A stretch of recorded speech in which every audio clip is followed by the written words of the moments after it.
جی فرمائیے. لوح قلم صفحہ نمبر 7 سے 14. جی بسم اللہ. سر یہ جو جسم ہوتا ہے یہ روح کا لباس ہے. بے شک. ایسے ہی ہے نا؟ بے شک. تو سر یہ ہم جو ویسے لباس پہنتے ہیں جی جی اس کا کام تو جسم کی حفاظت ہے. تو یہ جو ہمارا جسم ہے یہ تو روح کی ایسی حفاظت کر رہا ہے کہ ہمیں بہت مشقیں کر کر کے تو پھر اس سے آگاہی حاصل ہوتی ہے. تو سر اس سے یہی میں نے پوچھنا تھا کہ اس سے آگاہی کوئی اور طریقہ بھی ہے یا بس مشقیں اور یہی ہے؟ بڑی سمپل سی بات ہے. اور جی بڑی سمپل سی بات ہے. میں چونکہ یہ باتیں آگے جا کے حضور کلندر بابا اولیاء خود واضح کریں گے. ٹھیک ہے، میں آپ کو خلاصہ عرض کر دیتا ہوں، انشاءاللہ آپ کی بات سمجھ میں آ جائے گی یا بنیاد بن جائے گی بات سمجھنے کے لیے. بات یہ ہے کہ ایک ذات ہے، دوسری چیز اس کی صفات ہے، تیسری چیز کائنات ہے. ذات نے اپنا ڈسپلے کرنا چاہا. اب ذات کا تو کوئی ڈسپلے نہیں ہو سکتا، تو ذات نے اپنی صفات کا ڈسپلے کیا. اب صفات میں آپ کو اس کی مثال دیتا ہوں. اب مصور ہیں. اب مصور کون ہے؟ آپ. یہ پیچھے ذرا آپ ساؤنڈ کو میوٹ کر دیں، جن کے پیچھے سے آواز آ رہی ہے بچے کی. اب دیکھیے بڑی سمپل سی بات ہے. جب ہم ذات ہیں یعنی کہ میں ایک ذات ہوں. اب میری صفات میں سے ایک صفت ہے مصوری. اب میں جب اپنی صفت مصوری کا اظہار کروں گا تو آپ کیا کہیں گے؟ اگر میں آپ سے تعارف کراؤں کہ میں مصور ہوں تو آپ کہیں گے جی کون سی تصویر بنائی ہے؟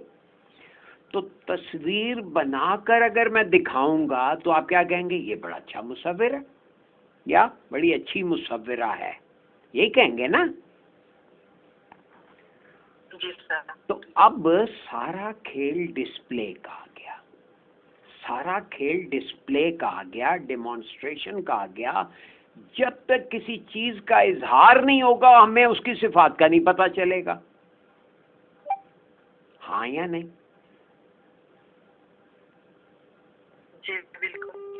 یعنی اگر ہم اپنی ذات سے صرف نظر کر کے ذرا اس کو اللہ کی ذات پہ لگائیں. اب اللہ رب کریم نے اپنی ذات اور صفات کا ڈسپلے کیسے کیا؟ کن کہہ کے، کائنات بنا کے. اب کائنات میں اس نے ایک مخلوق بنائی، یعنی کہ ساری مخلوقات بنی، اس کے ساتھ ساتھ انسانوں کی بھی روحیں بنی.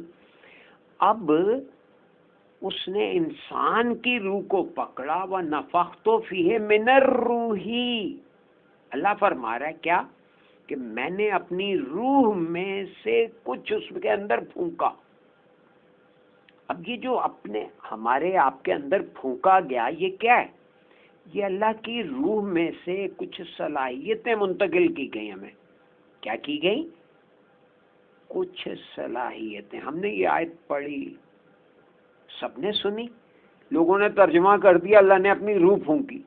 میں نے عرض کیا کہ اگر اپنی روح پھونکی تو پھر تو میں اللہ ہوا.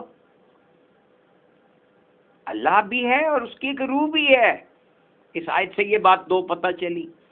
اور پھر اپنی روح میں سے، من الروحی، اپنی روح میں سے کچھ پھونکا. کیا مطلب ہوا؟ روح نہیں پھونکی. اللہ نے یہ نہیں کہا کہ وَنَفَخْتُ فِيهِ روحی. اللہ یہ کیوں نہیں کہا؟ کیا کہا؟ من الروحی، روح میں سے کچھ پھونکا.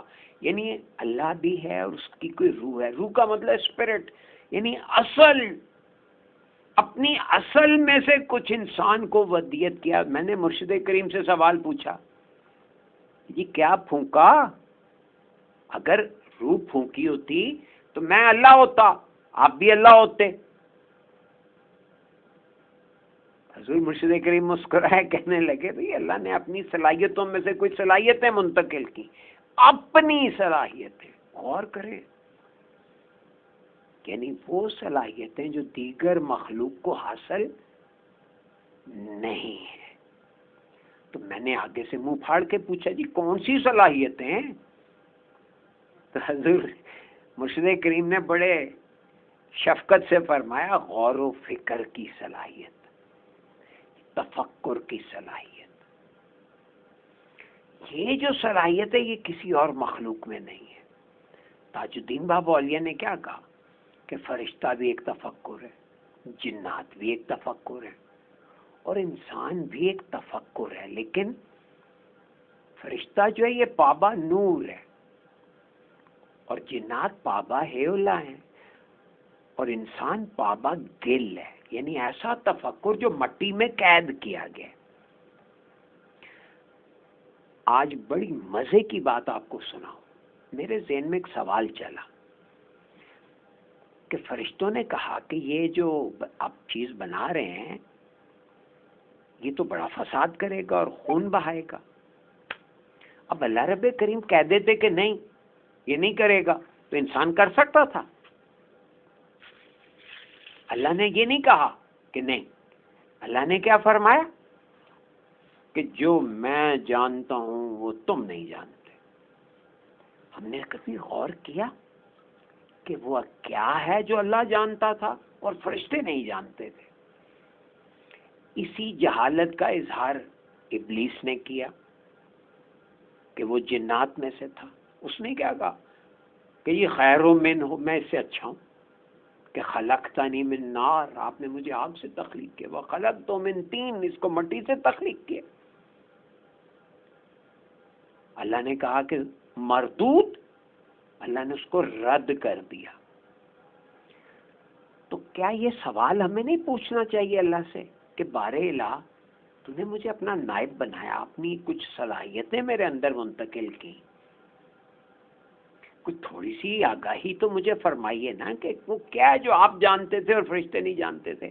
میں تو آپ کا نائب ہوں، آپ مجھے تو ذرا کیا کہتے ہیں شریک راز کیجئے، ویسے تو شرک جرم ہے۔ غور کریں، کبھی ہم نے سوچا، پوچھا اللہ سے؟ میں آپ کو ایک مثال دیتا ہوں، اللہ نے مجھے اس سوال کا جواب اس مثال کی صورت دیا۔ آپ سرکنڈے کا ایک کمان بنائیں، اس میں تیر رکھ کے چلائیں، کتنی دور جائے گا؟ کم فاصلے تک جائے گا نا۔ اب اگر آپ کسی درخت کی ٹہنی لے کر اس کی کمان بنائیں اور اس سے تیر رکھ کے چلائیں تو وہ زیادہ نسبتاً دور تک جائے گا۔ لیکن اگر آپ فرض کریں فولاد کی کمان بنائیں، کیونکہ اس میں لچک ہوتی ہے، وہ بہت ہی ٹھوس ہوتی ہے۔ اب جب اس کمان یعنی فولاد کی کمان میں، وہ جو آپ نے قصے کہانیوں میں ارجن کی کمان سنا ہوگا، کتنی بھاری تھی کہ 10 بندے مل کر اٹھاتے تھے، اگر ایسی کمان میں تیر رکھ کے کھینچا جائے گا اور اسے چھوڑا جائے گا تو وہ کہاں تک جائے گا؟ ظاہر ہے بہت دور تک جائے گا، وہ مقام محمود تک پہنچے گا۔ فرشتے کہاں تک جاتے ہیں؟ سدرۃ المنتہا تک، وہ اپنی حدوں میں رہتے ہیں، ان کا تفکر ایک خاص حدود میں مقید ہے۔ جنات کا بھی تفکر اس انتہا تک نہیں پہنچ سکتا جہاں تک اللہ نے انسان کو شرف بخشا ہے۔ اب یہ ساری کتھا آپ کے اس سوال کے جواب میں آ رہی ہے کہ اللہ نے انسان کو مادی جسم میں کیوں قید کیا؟ تاکہ جب یہ مادیت کی قید کو توڑے گا تو اس کی پرواز بہت طاقت سے اور بہت رفتار سے بہت دور تک جائے گی۔ کہاں تک؟ مقام محمود تک۔ کوئی بات سمجھ میں آئی آپ کو؟ جی سر۔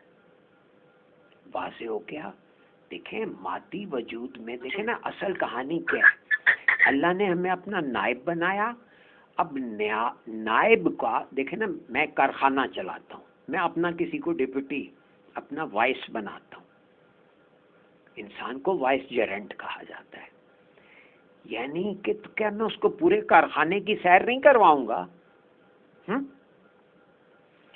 میں اس کو پورے کارخانے کے نظام سے آگاہ نہیں کروں گا.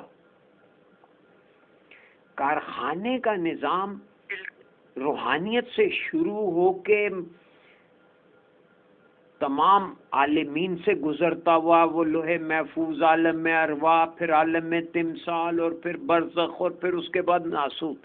8 اسٹیشن گزر کے آپ آئے ناسوت میں، اور اب یہاں ناسوت میں سے گزر کے واپس آپ نے اللہ تک جانا ہے. ان سارے مراحل اور سارے کارخانہ قدرت کے شعبوں سے آگاہ کرنے کے لیے نظام بنایا گیا کہ آپ کو مادیت کا بھی پتہ ہو، آپ کو ذہن کا بھی پتہ ہو، آپ کو روح کا بھی پتہ ہو، اور آپ کو ذات کا بھی پتہ ہو.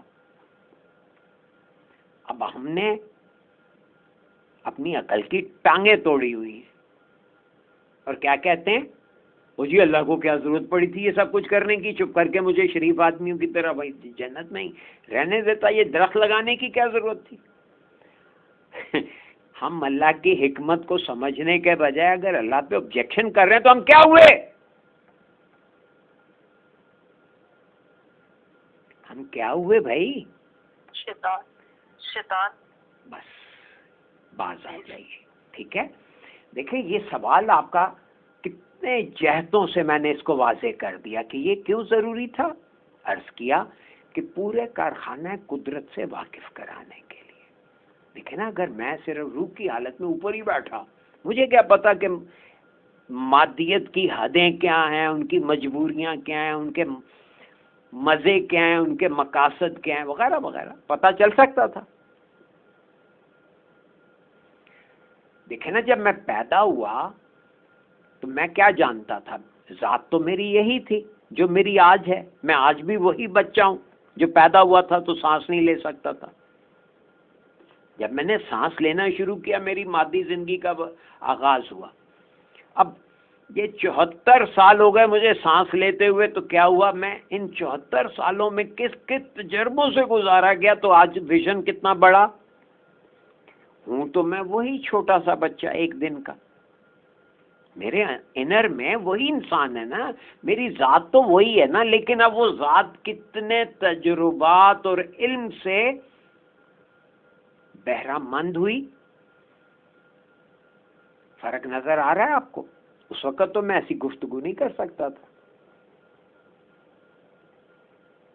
اسی طرح جب میں یہ 17 اسٹیشن پار کر کے واپس اللہ کے ساتھ جا کے بیٹھوں گا، اور جو اللہ نے جس مقصد کے لیے مجھے تخلیق کی ہے میں وہ مقاصد پورے کروں گا، تو اس کے لیے ساری تیاری نہیں ہوگی. یہ تیاری سے گزروں گا تو وہاں پہ سیٹ پہ بیٹھوں گا نا. میں تیاری سے ہی گھبرا گیا. اب واضح ہو گیا کہ حضور کلندر بابا علیہ نے کیا فرمایا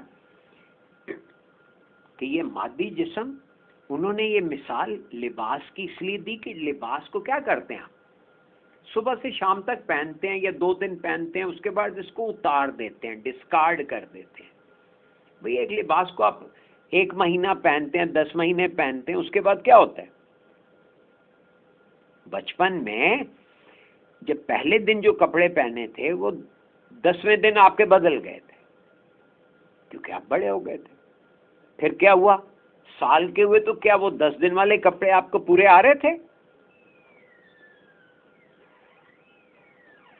تو وہ ڈسکارڈ ہو گئے. ڈسکارڈنگ کا کیا مطلب ہے؟ ڈسکارڈ ہونے سے کیا مراد ہے؟ اسی طرح یہ باڈی ڈسکارڈ ہو جاتی ہے لیکن ہماری ذات تو ڈسکارڈ نہیں ہوتی نا. تو بات واضح ہو گئی؟ جی سر. Thank you.